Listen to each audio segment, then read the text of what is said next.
సూర్య, ధన్య బాలకృష్ణ, సాయి కుమార్ ప్రధాన పాత్రలో నటించిన 'రామ్' మూవీ ఈ శుక్రవారం థియేటర్లో ప్రేక్షకులకు ముందుకు వచ్చింది. అయితే ఈ సినిమా కథ ఏంటో చూద్దాం. మేజర్ సూర్యప్రకాష్ దేశం కోసం పోరాడుతూ కన్నుమూస్తాడు. తన కొడుకు రామ్ను కూడా డిఫెన్స్లోకి తీసుకురావాలన్నది సూర్యప్రకాష్ కల.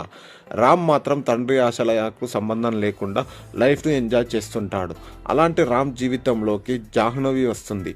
ఏ డిపార్ట్మెంట్లో ఉండి తండ్రి ప్రాణాలు కోల్పోయాడో జాహ్నవి ప్రేమ వల్ల అదే డిపార్ట్మెంట్లోకి వెళ్లాల్సి వస్తుంది. అసలు రామ్ తండ్రి సూర్యప్రకాష్ చేపట్టిన మిషన్ ఏంటి? హెచ్ఐడి అంటే ఏంటి? అందులో అధికారులైన రియాజ్ అహ్మద్, జేబీతో రామ్ తండ్రి సూర్యప్రకాష్కు ఉన్న సంబంధం ఏంటి? తన కూతుర్ని ప్రేమించానంటూ వచ్చిన సూర్యకు జేబీ ఎలాంటి పరీక్ష పెట్టాడు? ఆ పరీక్షలో రామ్ పాస్ అయ్యాడా?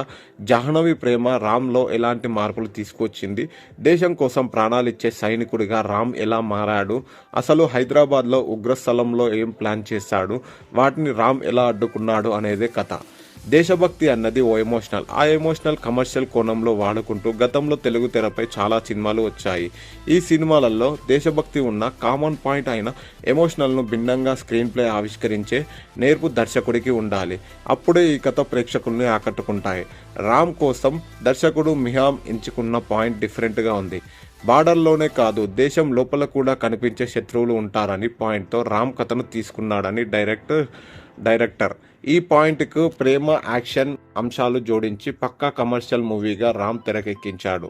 ఎలాంటి బరువు బాధ్యతలు లేకుండా అల్లరి చిల్లరగా తిరిగే వ్యక్తి దేశం కోసం ప్రాణాలిచ్చే సైనికుడిగా ఎలా మారుతాడన్నది ఈ సినిమా ఆవిష్కరణలో ఉంది. రామ్ పాత్రలో సూర్య నటన చాలా బాగుంది. జులాయిగా తిరిగే యువకుడికి, దేశం కోసం పోరాడే సైనికుడికి రెండు క్యారెక్టర్ల మధ్య చక్కటి వేరియేషన్ చూపించారు. సీనియర్ హీరో రోహిత్ హీరో తండ్రిగా ఒక ఇంపార్టెంట్ రోల్లో కనిపించాడు. భానుచందన్, సాయి కుమార్, శుభలేఖ, సుధాకర్ వంటి సీనియర్ ఆర్టిస్టులు ఉండటం ఈ సినిమాకు ప్లస్ అయింది.